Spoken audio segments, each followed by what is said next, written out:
Alright guys, in this video what we're going to talk about is creating a saving mentality. I'm going to try and go through this as quick as possible. This is going to be one of those more videos that are a little bit more information packed, so if you have a notepad, definitely get ready to take some notes. Definitely the ultimate key to wealth is creating a saving mentality. So first thing we're going to talk about is the spending mentality. This is something that most Americans have, and it's definitely a huge problem, and it's becoming worse. What it is the more you get, the more you spend. So the more you have, the more you spend, and the more you want still. So more and more you want, what you do is you get credit cards, get loans, other types of things, and get yourself into debt. So really, the more you make with the spending mentality, the less you really have, because you're getting further and further into debt, and you're promising that pay away for more and more years as you make more money. So desire, that's something that everyone wants, more. It's a basic human desire is a basic human need. Okay, now it can be a great emotion to have and a great emotion to advance us, and it's definitely necessary. Without it, we would still be living in caves and things like that, because we wouldn't have any reason to move forward if we didn't have any desire. Much like fire, though, it can cause you to burn all the fuel that you have and take up everything that you have if you're not using it properly, and you're just taking your desire and spending on whims and using credit and things like that to get the things that you desire now. So you must control your desire and have which brings us to our next point of self-control. Now everybody thinks that they have self-control, but really most people don't. The ability to control yourself, and/or thought control, as I like to put it, is real true self-control. How often do you get angry, annoyed, frustrated? Um, these kind of emotions are you being controlled by somebody else. Usually somebody is taking you to their level. When somebody approaches you in anger and you respond in anger, they're bringing you down to their level, and they're controlling your mind. Now, how often do you make people laugh and smile and change the mood around when they approach you in an angry way, or when they're trying to make you mad? What this is ultimate self-control. It's more than self-control. It's actually controlling the other person, bringing them into a better mood and a positive frame of mind so they can make better decisions. So just to give you a brief test here, don't worry, there's not going to be any any quizzes at the end. Um, so what I want you to do is write down all the negative words that you can think of. Take time, pause the video right now, and write down all the negative words that you could possibly think of, negative emotions, I should say. Alright, back already? Great. So what I want you to do now is take the time, pause the video one more time, and now write down all of the positive emotions that you can possibly think of on the opposite side or the bottom side of that piece of paper, back side, whatever it happens to be. If you have a lot of them, maybe on a new sheet of paper. Okay. So just a brief side note on how the mind works. It interprets things through symbols.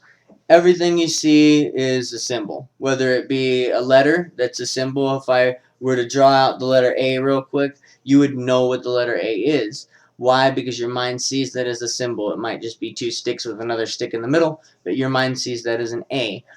Just as a picture is a symbol, if I were to show you a picture of, say, a microscope, a telescope, something like that, you would know exactly what those things were just by seeing the picture. Again, it's just another symbol being interpreted by your brain. A word, however, that's a grouping of symbols or a grouping of letters, which makes it a really strong symbol in the brain.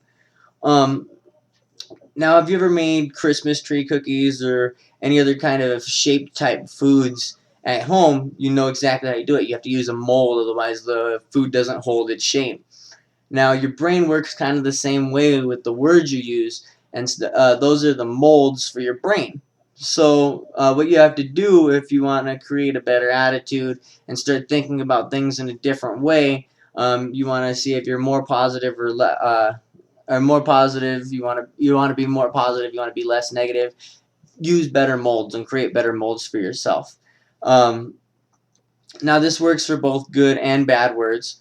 For example, if I said that I was feeling exuberant today, um, that would be something, an emotion that you'd probably rank really, really high. Whereas if I said I was feeling good today, it doesn't really bring the same kind of attitude and feeling to my body, as well as, it works the same with negative words. So if I were to say I was a little peeved at somebody, I don't really feel that much.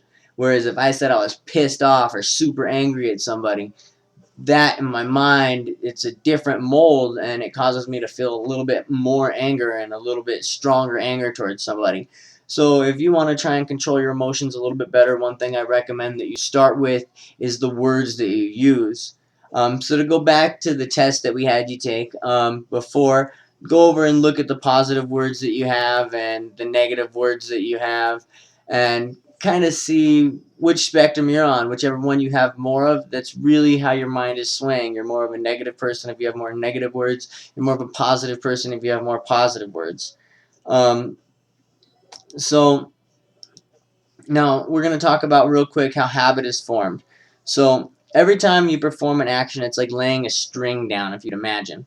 Imagine the more you do things, it's like every time you do it, you're laying down a string, laying down a string. Now, if you take a piece of string, it's really easy to snap. You can snap it really quick and very easily.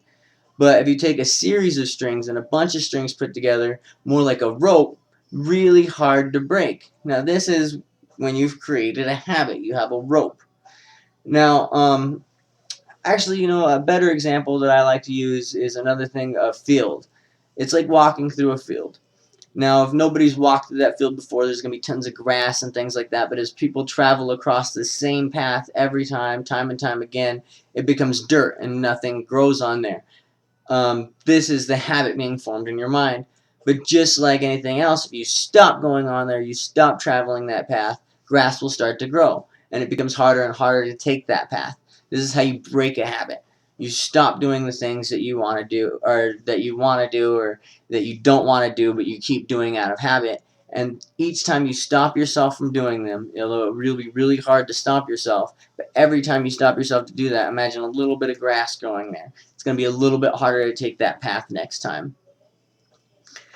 Now, habit controls your mind when you're not paying attention. Have you ever noticed yourself driving down the work and or driving down the street on a path that you'd normally take to work, for instance, and you're not paying attention, listening to the radio or something, you automatically take a turn that you normally take, even though it's not the turn that you needed. This is habit taking over your brain. Now, habit drives the man animal. So now that I've told you this brief little intro to habit, again, we'll have more videos on this in the future. Harness it. Use it to your advantage and start creating good habits and getting rid of those bad habits. So the saving mentality now. All right, with the saving mentality, actually, kind of running a little bit short on time. I know this video is a little bit long, so what we're going to do is we're going to split this up into two parts. We'll count this as part one. We'll be back for part two in just a moment. Thank you guys so much for being with us. As always, keep a positive mental attitude, and I'll be back in a little while with part two.